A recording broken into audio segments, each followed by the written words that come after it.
Hello, everybody. This is a photogrammetry walkthrough case, and I just wanted to share this as an example of how we use photogrammetry to make the 3-month post-op scan for fabricating a final prosthetic as smooth and seamless as possible.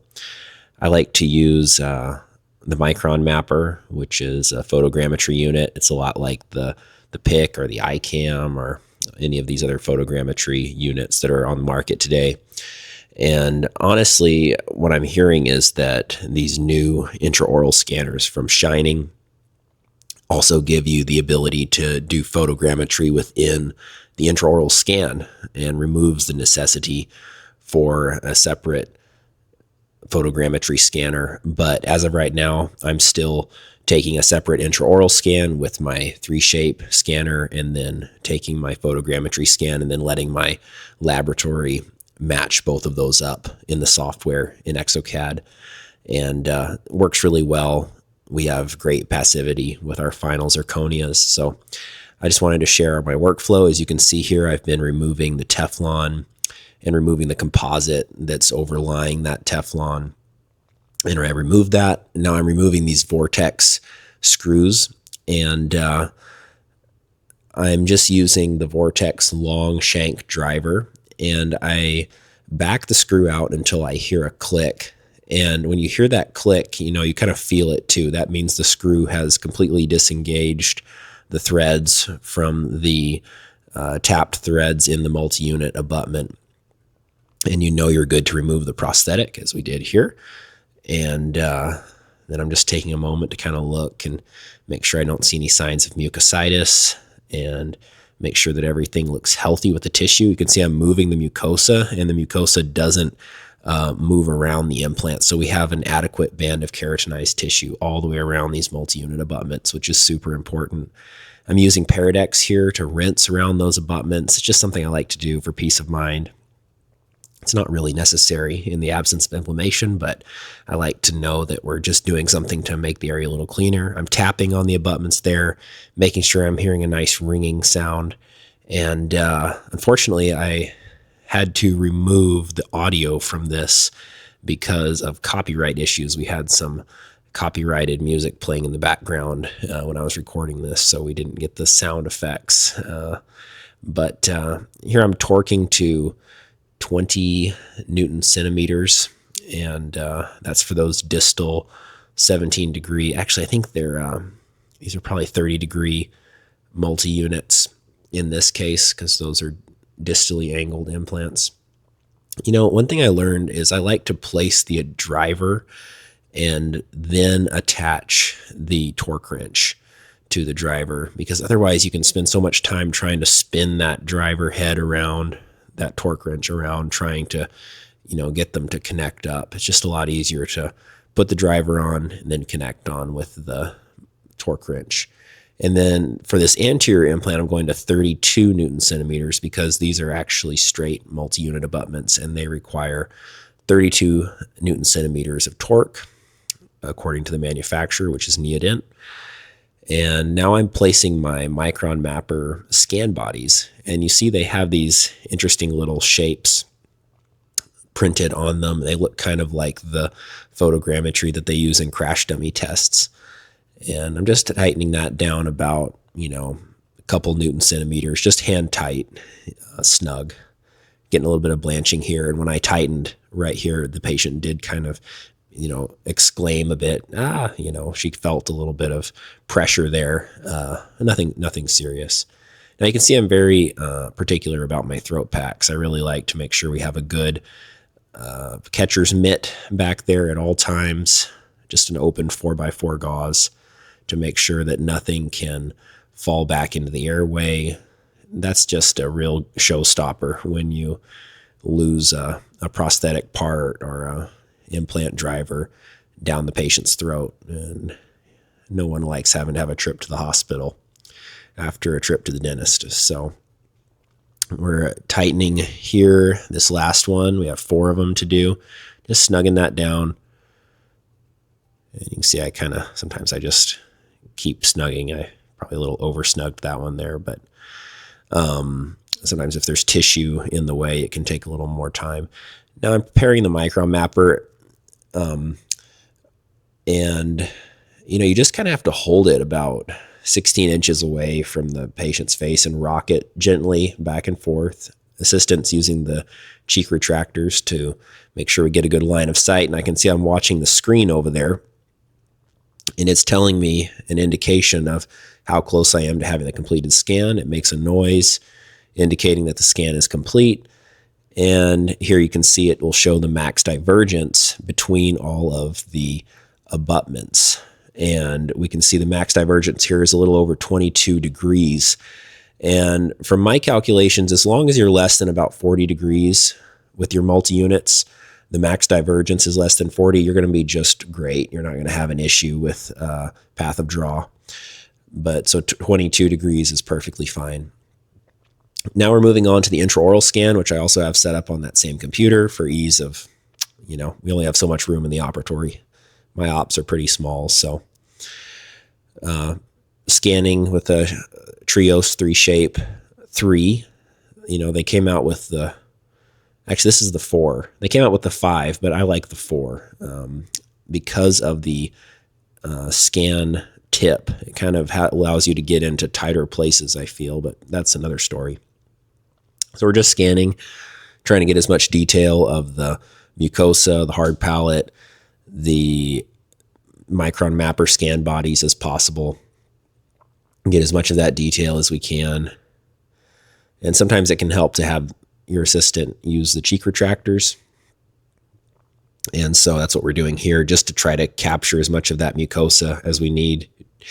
Obviously, we're not making a denture here, but it still is nice to just give as much tension on that mucosa as you can, so the lab can get the best idea of how that true form actually is. And so we're wrapping that up here, and that looks great, just fine. See a couple of areas where I could have gotten a bit more detail, so we're going back and just touching that up. You know what the labs say, garbage in, garbage out, so we try to not give them garbage. We're removing the micronmapper bodies here and then rinsing again with Paradex just because it makes me feel better. And now we're cleaning up the intaglio of the prosthetic and a little bit on the cameo as well. And just getting it ready to go back in. Now what I've done is I've placed one of the vortex screws into the access hole. I believe I placed it on number 10, perhaps on number 7 access, somewhere in there. So there's already a screw in there. So watch, I'm going in with the driver. Notice there's no screw on the driver. Okay, it was on number 7 site. And I'm going in now with the driver, and I'm tightening that after I placed it onto the abutments, and I could just kind of feel that it had set down in place. So that one's tight. Don't have to go super tight right away. Now I'm going to have my assistant hand me another vortex screw, and these are from LA Dental Lab, Louisiana Dental Lab. Amazing screw, my favorite one, because you can do torque, not torque, you can do angle adjustment with them if you have an off-angled screw access channel, angle correction. So now we went to the most distal one on the right posterior. Now I'm loading another screw, and I'm going to place that here on the most distal on the left posterior. And of course, when we're tightening all in 4 prosthetics, we think of it as kind of like tightening the lug nuts on a car wheel. You want to go in a star pattern, kind of, you do one, and then you do one opposite to that, and then you kind of do one towards the middle, and then opposite to that, and so on. We just have 4 to do here, so it makes it pretty simple. See, we're having a little trouble loading the vortex screw onto the vortex driver. What I've noticed is as these drivers and or the screws get used several times, they will start to loosen. I mean, this is probably the 3rd time we've had this prosthetic off and on. And so these screws are a little tired, both in the shape and the fit of the actual part where the driver engages with the screw and also with the threads themselves. You see, I had to switch to a longer implant screwdriver here just because it was bumping into the incisal edge of number 10 because it's a deeper access channel there. And so I'm going to about 3 to 5 Newton centimeters here. I'm just kind of judging it off of finger tightness. You know, I'm going snug, not quite as snug as I can. You know, I'm not cranking on it as hard as I can, but snug enough. Obviously, when we go to put in her permanents, we're going to use brand new screws. And they are pricey, but we don't want to use pre-used screws because they've lost that elasticity. And so they've lost their ability to have preload on the screw. And preload is super important because that tensional torque on the screw is what kind of acts as a lock nut. You know, if you've ever put together a piece of furniture that had a lock nut on it or a lock washer, that lock washer has tension in it. It's like a spring basically. And that backwards pressure against the nut is what prevents it from backing out or becoming loose. So now we're going ahead and placing the Teflon tape using perioprobe. And I didn't edit this. We just I went ahead and I wanted to show you how we do this because it does take a bit of time and there's different ways to do this. Some people like to just squirt some VPS into the access holes, which is quicker, but I find it falls out and isn't like the patients feel it more. Whereas when it's composite, you can do it pretty smooth. And I feel like patients appreciate that and they appreciate the longevity of it. And it doesn't take that long to do this. It's a little tedious, but not terrible. And you want about 3 millimeters of depth of that composite. You don't want it to be too full of composite because if you have to remove a ton of composite when you come back later on, it just takes a lot of time to get all that composite removed out of there with the high speed, and you end up also inadvertently damaging the prosthetic itself. Whereas when it's just a real shallow layer of composite, you can kind of immediately see that white Teflon shining through and you know you're right on track. And it just goes quicker when you have to go back in to, tighten up or remove the prosthetic for a cleaning appointment. Not that I remove the prosthetic at every cleaning appointment. We usually don't, unless there's signs of mucositis or signs of inflammation, according to the American Academy of Prosthodontics. But, you ask different people to tell you different things.